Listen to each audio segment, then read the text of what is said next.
So my friend Johnny, he was back home in China visiting his parents. He found himself on the outskirts of the city where he was staying. As he's walking along, he comes across a homeless man sitting on the side of the road who's asking for money. There's no hat full of change and there's no jar in which to put money. The only thing the homeless man is holding is a small white card with a QR code. So of course, Johnny pulls out his phone, he scans the QR code and immediately just transfers some money. This man who is just transferred money to, his parents or his grandparents never would have even dreamt of being able to have a bank account, let alone savings or a wallet of any sort. And yet here is a homeless man with a payment system that's arguably more advanced than many retailers around the developed world. If ever there were a single image that encapsulated what leapfrogging is, it would be a homeless man sitting on the side of a dusty street holding up a QR code with which he is collecting funds.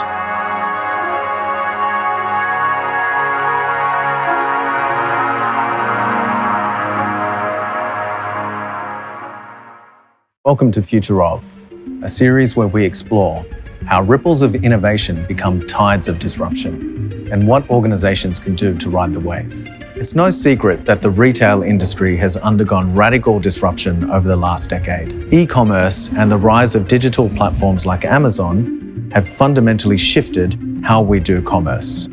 In the meantime, physical retail spaces have become much less about selling and more about showrooming. And of course, COVID lockdowns were like fuel on a fire, accelerating the adoption of digital commerce across the world.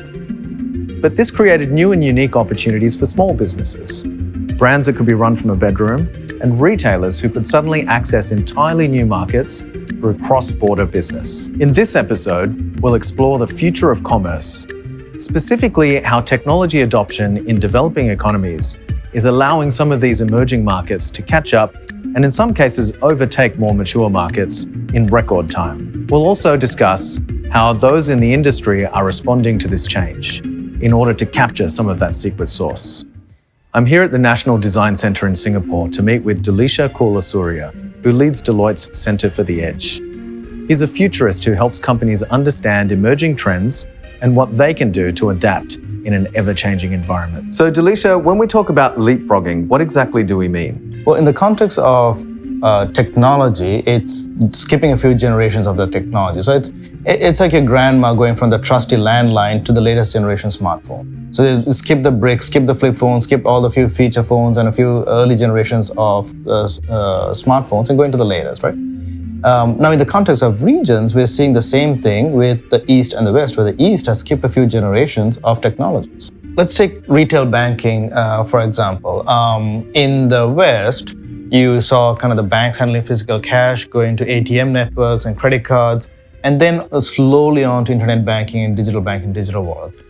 In the East, where they did not have a lot of ATM networks and even less, so in terms of credit cards, you saw a huge leap to not just digital banking, digital wallets, but even to conversational commerce. How do you see this playing out in the commerce space? There are parallels between retail banking and retail commerce as well. Now, in the West, you saw like a similar transition from in-store to online to some sites like platforms like eBay, where it's direct to consumers, and some digital native companies like Dollar Shave Club, were very limited. In the East, in contrast, we went from physical stores and kind of leapfrogged a whole bunch of the online stuff. We had a few of those, went way ahead than the West, much faster.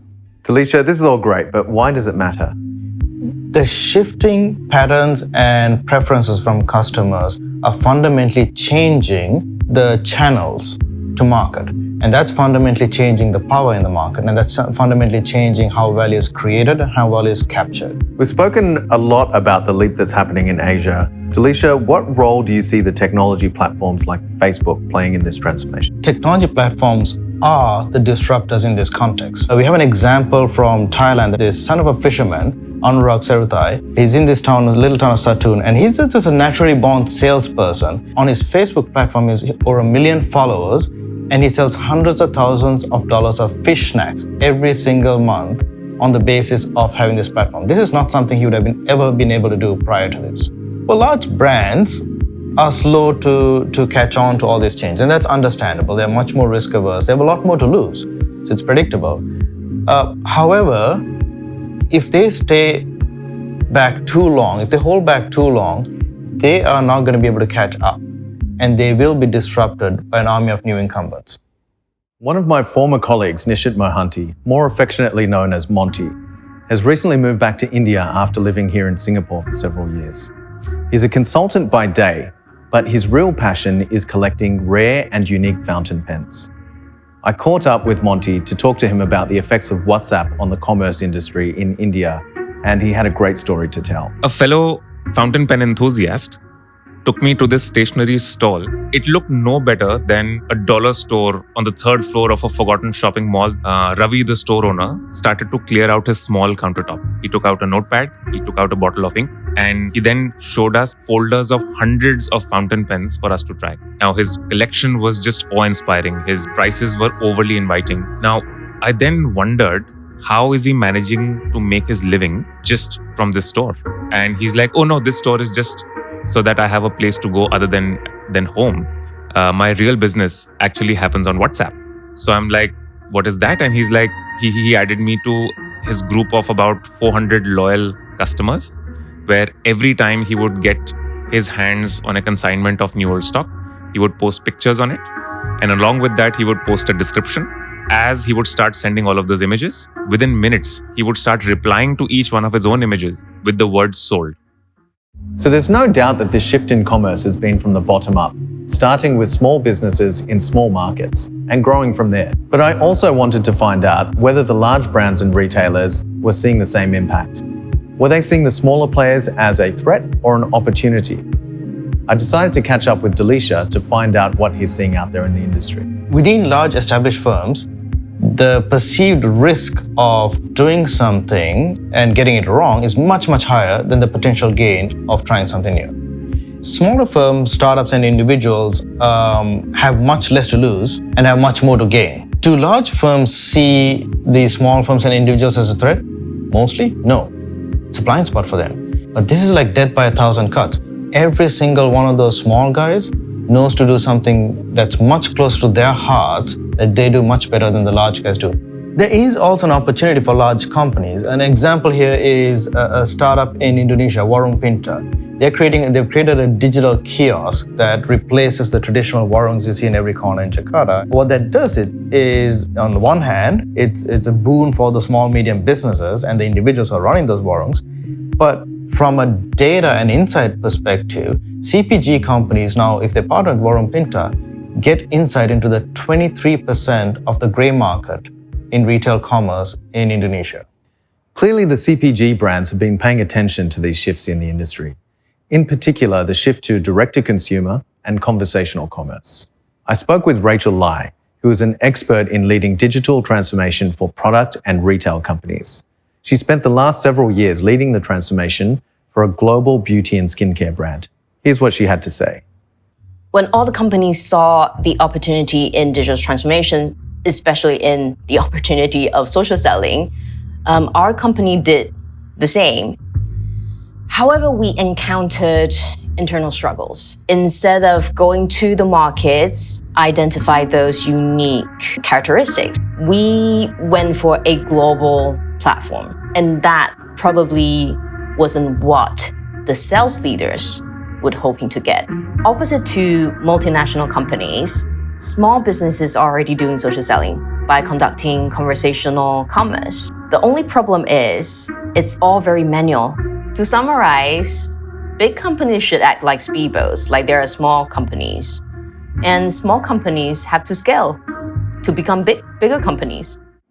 We've explored a lot of what's going on in the developing world that's driven the evolution of the commerce industry. But this series isn't about what's happening today. It's called Future Of. So I returned to speak with Delisha, our resident futurist, to find out where he thinks these trends are leading in the coming years. One of the biggest opportunities in the same developing markets is the bottom of the pyramid. But that will only happen if you can engage them in the wealth cycles and tackle wealth inequality at the same time. Gig work platforms like Grab or Gojek or Uber or TaskRabbit and retail commerce platforms like Facebook, Shopify, Lazada, all of these are providing new lines of access to income generation. Where it really flips is when banking comes in. that is when you can offer them a loan. And for them, as a user, they don't see any difference. It's just using the same digital wallet. This is a pathway to greater financial inclusion. And this is the biggest prize, getting access to them, and also solving the biggest issue, wealth inequality. As the commerce industry evolves and shifts further towards digital, it's clearly a huge leap beyond anything we've seen before, especially in developing markets. The ability to promote, sell, accept payments, and deliver customer service via digital channels is a real game changer, but much more than just enabling a better commerce experience. This shift could actually be the thing that levels the playing field for small businesses around the world. The ability for this evolution to facilitate financial inclusion helps open the door to a whole new way of life that was previously inaccessible, contributing to the growth of a new middle class.